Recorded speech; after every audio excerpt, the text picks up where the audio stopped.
Zero fees embedded systems scholarship test ద్వారా 100% free seat సాధించండి.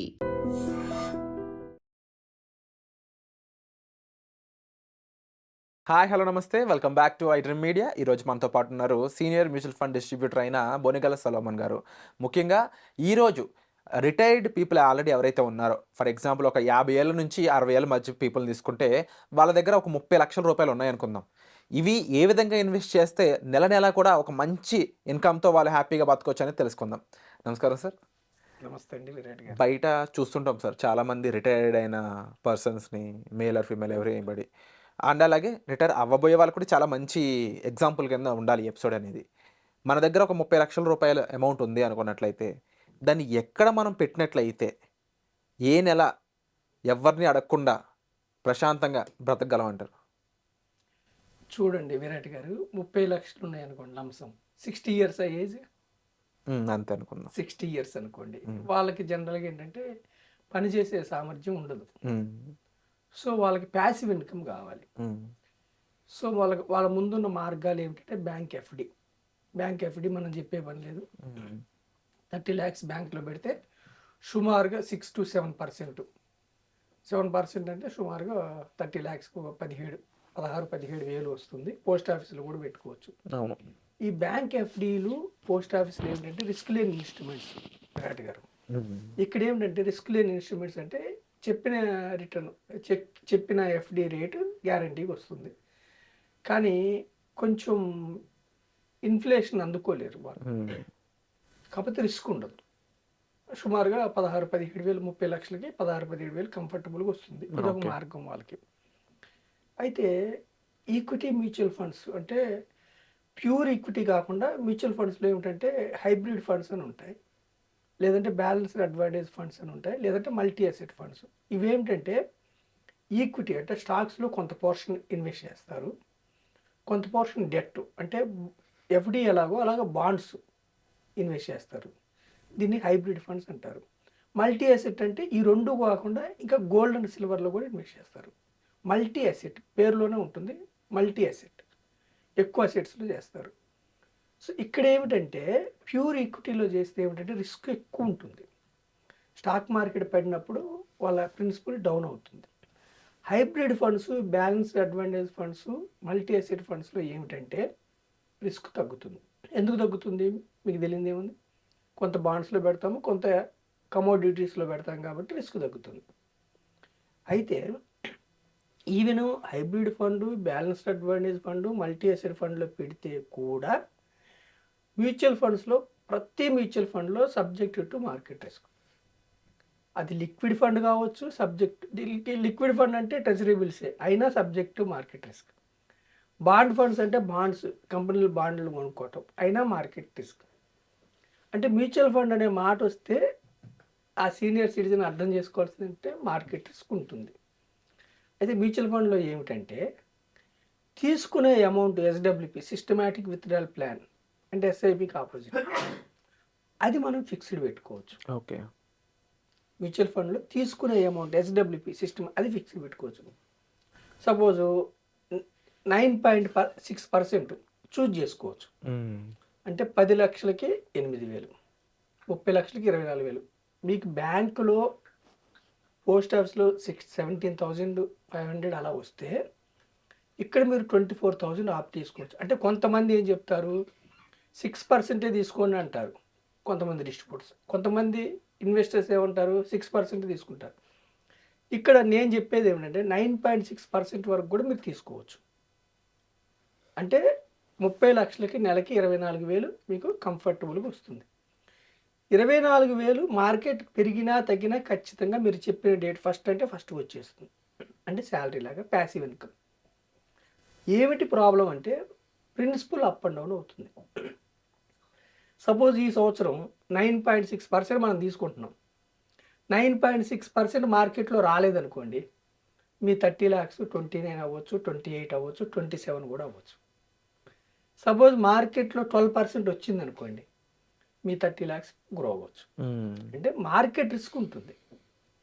అయితే దీర్ఘకాలంలో ఒక 10%, 11% స్టాక్ మార్కెట్లో even multi asset funds, balance advantage fund, hybrid funds కూడా వస్తున్నాయి కాబట్టి పరిశీలించవచ్చు. అయితే నేనేం చెప్తున్నానంటే విరాట్ గారు, మీరు అడిగిన సీనియర్ సిటిజన్స్కి వాళ్ళకి అసెట్స్ని బట్టి, రిస్క్ తీసుకునే సామర్థ్యం లేకపోతే వాళ్ళ ఆరోగ్య పరిస్థితిని బట్టి అండర్స్టాండ్ చేసుకుని ఇన్వెస్ట్ చేసుకోవాలి. వాళ్ళకి వేరే ఇన్కమ్ ఉందనుకోండి, ఎఫ్డీలో పెట్టుకుంటే 17,000 వస్తే కూడా కష్టం. ఇప్పుడు వేరే ఇన్కమ్ ఉంది, సపోజ్ వాళ్ళకి రెంట్స్ కానీ పిల్లలు ఇవ్వటం కానీ ఇంకేమైనా ఇన్కమ్ ఉందనుకోండి, ఇది తక్కువ వచ్చినా పర్వాలేదు, రిస్క్ తీసుకునే పని లేదు. వాళ్ళు వేరే ఇన్కమ్ లేదు, 17,000 సరిపోవట్లేదు, ఎక్కువ రావాలి అన్నప్పుడు మ్యూచువల్ ఫండ్స్కి వెళ్ళొచ్చు. కానీ వాళ్ళు అర్థం చేసుకోవాల్సింది ఏంటంటే ప్రిన్సిపల్కి గ్యారంటీ ఉండదు. అయితే ఇక్కడ మ్యూచువల్ ఫండ్స్లో కూడా మీరు డైరెక్ట్గా వెబ్సైట్ ద్వారా వెళ్ళొచ్చు, డిస్ట్రిబ్యూటర్ ద్వారా వెళ్ళొచ్చు. అయితే ప్రిన్సిపల్కి గ్యారంటీ ఉండదు కదా. డిస్ట్రిబ్యూటర్ ద్వారా వెళ్తే ఏమవుతుందంటే మార్కెట్ హ్యూజ్ కరెక్షన్, ఏమైనా యుద్ధాలు వచ్చినప్పుడు, ఏదైనా పెద్ద ఇన్సిడెంట్స్ ఏమైనా జరిగినప్పుడు హ్యూజ్ కరెక్షన్స్ ఉంటాయి. అప్పుడు డిస్ట్రిబ్యూటర్ ద్వారా వెళ్ళినప్పుడు ఏమిటంటే మీ యొక్క మనకి ఎస్డబ్ల్యూపీ అంటే మన యూనిట్స్ అమ్ముతారు, అంటే మన ఫ్లష్ని మనమే కోసుకొని తింటున్నట్టు అర్థం, మన ప్రిన్సిపల్లోంచి తీసుకుంటున్నట్టు.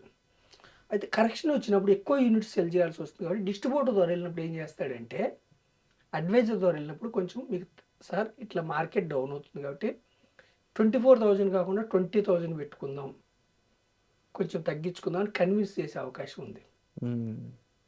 అంటే సలహాతో వెళ్ళినప్పుడు సీనియర్ సిటిజన్స్కి రిస్క్ని అర్థం చేసుకునే ఉంటుంది. లేదు డిస్ట్రిబ్యూటర్ ద్వారా వెళ్ళకుండా డైరెక్ట్గా వెళ్దాం అనుకుంటే 9.6% కాకుండా 6%, 7% తీసుకుంటే మీకు కంఫర్టబుల్గా ఉంటుంది. అంటే సార్ ఇప్పుడు ఆ ఏజ్లో రిస్క్ అనేది తీసుకోలేరు ఒకటి, అండ్ వీళ్ళంత ఎక్కువ పర్సెంటేజ్ డబ్బులు వస్తే బెస్ట్ కదా. మరి ఆ టైంలో మరి బెస్ట్ సొల్యూషన్ ఏదని అంటారు మీరు? బెస్ట్ సొల్యూషన్ ఏమిటంటే అండి, ఆయనకి వేరే ఇన్కమ్ లేదు, ఇదే ఇన్కమ్ 9.6% అంటే 24,000 కంఫర్టబుల్గా తీసుకోవచ్చు.